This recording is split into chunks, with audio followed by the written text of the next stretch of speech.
സംസ്ഥാനത്ത് അതിതീവ്ര മഴയ്ക്ക് സാധ്യത. ഞായറാഴ്ച 3 ജില്ലകൾക്ക് റെഡ് അലർട്ട് പ്രഖ്യാപിച്ചു. കണ്ണൂർ, വയനാട്, കോഴിക്കോട് ജില്ലകളിലാണ് റെഡ് അലർട്ട്. ഇന്ന് കോഴിക്കോട്, കണ്ണൂർ, കാസർഗോഡ് ജില്ലകളിലും ഓറഞ്ച് മുന്നറിയിപ്പുണ്ട്.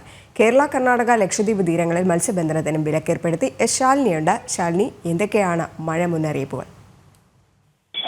രജനി, സംസ്ഥാനത്ത് അതിതീവ്ര മഴയ്ക്കുള്ള മുന്നറിയിപ്പാണ് കേന്ദ്ര കാലാവസ്ഥാ നിരീക്ഷണ കേന്ദ്രം ഏറ്റവും ഒടുവിൽ പുറപ്പെടുവിച്ചിട്ടുള്ളത്. 3 ജില്ലകൾക്കാണ് റെഡ് അലർട്ട് ജാഗ്രതാ നിർദ്ദേശം ഇപ്പോൾ കാലാവസ്ഥാ നിരീക്ഷണ കേന്ദ്രം നൽകിയിട്ടുള്ളത്. കോഴിക്കോട്, വയനാട്, കണ്ണൂർ ജില്ലകൾക്ക് ഈ മാസം 23-ന് റെഡ് അലർട്ട് മുന്നറിയിപ്പ് നൽകിയിട്ടുണ്ട്. ഒപ്പം തന്നെ കൂടുതൽ ജില്ലകൾക്ക് ഓറഞ്ച് അലർട്ട് ജാഗ്രതാ നിർദ്ദേശവും കാലാവസ്ഥാ നിരീക്ഷണ കേന്ദ്രം നൽകുകയാണ്. കോഴിക്കോട്, ഒപ്പം തന്നെ കണ്ണൂർ, കാസർഗോഡ് ജില്ലകൾക്കാണ് ഇന്ന് അതിശക്തമായ മഴയ്ക്കുള്ള ഓറഞ്ച് അലർട്ട് മുന്നറിയിപ്പ്.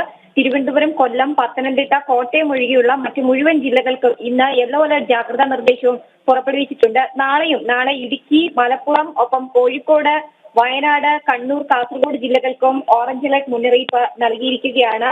23-ന് റെഡ് അലർട്ടിന് പുറമെ എറണാകുളം, ഇടുക്കി, തൃശൂർ, പാലക്കാട്, മലപ്പുറം, കാസർഗോഡ് ജില്ലകൾക്കാണ് ഓറഞ്ച് അലർട്ട് ജാഗ്രതാ നിർദ്ദേശമുള്ളത്. അന്ന് മുഴുവൻ ജില്ലകൾക്കും മഴ മുന്നറിയിപ്പ് നൽകിയിട്ടുണ്ട് എന്നുള്ളതാണ് ഏറ്റവും എടുത്തു പറയേണ്ടത്. കൂടാതെ കർണാടക തീരം മുതൽ കേരള തീരം വരെ ഒരു ന്യൂനമർദ്ദ പാത്തി നിലനിൽക്കുകയാണ്. ഇത് സംസ്ഥാനത്ത് മഴ ശക്തമാകാനുള്ള കാരണമായി കാലാവസ്ഥാ നിരീക്ഷണ കേന്ദ്രം വിലയിരുത്തുന്നുണ്ട്. ഒപ്പം തന്നെ കാലവർഷം വരും ദിവസങ്ങളിൽ ശക്തി പ്രാപിക്കുമെന്നുള്ളതാണ് ഈ മുന്നറിയിപ്പിലൂടെ ചൂണ്ടിക്കാട്ടുന്നത്. കൂടാതെ അതിശക്തമായ കാറ്റിനും കേന്ദ്ര കാലാവസ്ഥാ നിരീക്ഷണ കേന്ദ്രം മുന്നറിയിപ്പ് നൽകുകയാണ്.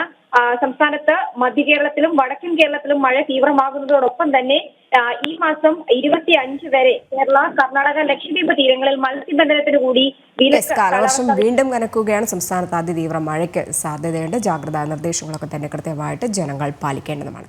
ശാലിനിയാണ് വിവരങ്ങൾ പങ്കുവച്ചത്.